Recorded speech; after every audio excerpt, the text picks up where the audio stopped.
Lorsqu'on pratique la musculation, on se retrouve vite à évoluer et à être confronté à des vérités parfois difficiles à accepter. Aujourd'hui, nous allons voir deux de ces vérités et les approfondir. Juste avant de commencer, si vous appréciez ces vidéos hebdomadaires, pensez aux likes, commentaires, partages, toute forme de soutien aide énormément. La première vérité, pouvant être difficile à accepter, concerne l'hypertrophie. Nous allons ici nous adresser aux pratiquants relativement expérimentés. Vous devez savoir qu'arrivé à un certain niveau, il ne suffira plus de pousser bêtement des poids pour progresser. Et si vous avez des objectifs de volume musculaire, vous allez vite vous retrouver à apprendre les principes de l'hypertrophie pour continuer à vous améliorer. En gros, avoir des charges plus légères, mais des mouvements très contrôlés sans perdre aucune tension et en isolant les muscles ciblés de manière très spécifique. C'est une méthode d'entraînement particulière et j'aimerais que nous prenions le temps de nous rappeler cette phrase. Le but de la force athlétique est de faire paraître des charges lourdes aussi légères que possible et celui du bodybuilding est de faire paraître des charges légères aussi lourdes que possible. Cela ne veut évidemment pas dire qu'il ne faut pas utiliser de charges lourdes pour développer sa musculature, bien au contraire. Mais en bodybuilding, l'objectif n'est pas de soulever une charge maximale le plus facilement possible.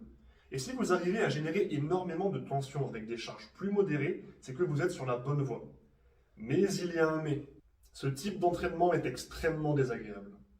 Le fait d'exploiter ses muscles à leur maximum, de ralentir volontairement le mouvement, de ne pas utiliser trop de puissance dès le début, est douloureux et déplaisant. Alors certes, on en tirera quand même du plaisir via la sécrétion d'hormones, les progrès, etc.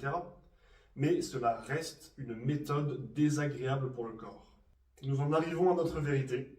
Si vous prenez un plaisir sincère et complet en travaillant de l'hypertrophie, vous la travaillez probablement mal. Arrivé à un certain niveau, et cela vaut pour beaucoup d'autres pratiques, on ne peut plus prendre autant de plaisir pour progresser. Le second point à aborder concerne vos activités extrasportives. Si vous vous entraînez 2 heures par jour, 6 jours par semaine, félicitations! Vous faites partie de l'élite des humains en termes de volume d'entraînement et de régularité. Pourtant, quels que soient vos objectifs, cela n'est probablement pas suffisant si vous êtes une loque à côté. Je m'explique. Si vous visez de la performance, alors votre temps doit être bien utilisé. Pas question de passer 2 heures à la salle et 22 heures dans votre lit, devant un écran, allongé à manger des chips. Vous n'avez pas besoin d'être hyperactif, le repos est très important et il est fait pour cela. Mais vous voudrez quand même rester un minimum en mouvement, en travaillant, en marchant un petit peu, sinon les impacts sur vos performances seront très négatifs. De la même manière, si vous souhaitez simplement améliorer votre santé et votre aisance au quotidien grâce au sport, alors votre entraînement journalier ne sera probablement pas suffisant pour améliorer votre souplesse, votre mobilité, votre force, réduire vos douleurs, etc. Pour vous sentir bien, mieux vaut accepter de peut-être s'entraîner un petit peu moins, mais de passer plus de temps à marcher, faire le ménage, se déplacer, prendre les escaliers, se lever et s'asseoir, bref, rester actif. 2 heures d'entraînement quotidien, c'est énorme, mais cela reste minime face aux 22 autres heures de votre journée. Alors pensez-y, adaptez-vous et observez vos résultats crever le plafond. J'espère que cette vidéo vous aura été utile. Si vous avez des questions concernant les points que je viens d'aborder ou d'autres interrogations sur le sujet, contactez-moi pour me les poser.